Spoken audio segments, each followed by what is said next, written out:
రాష్ట్రంలో కాలుష్యాన్ని తగ్గించి పర్యావరణాన్ని కాపాడేందుకు ప్రభుత్వం ఈవీ పాలసీని తెచ్చినట్టు రవాణా శాఖ మంత్రి పొన్నం ప్రభాకర్ తెలిపారు.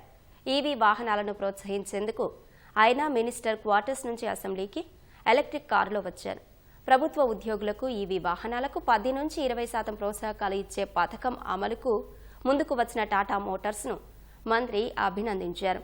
ఈవీ పాలసీలో భాగంగా రహదారి పన్నుపై 100% మినహాయింపు ఇవ్వడం వల్ల కొనుగోలుదారులకు 1000 కోట్ల వరకు లబ్ధి జరిగిందని మంత్రి తెలిపారు.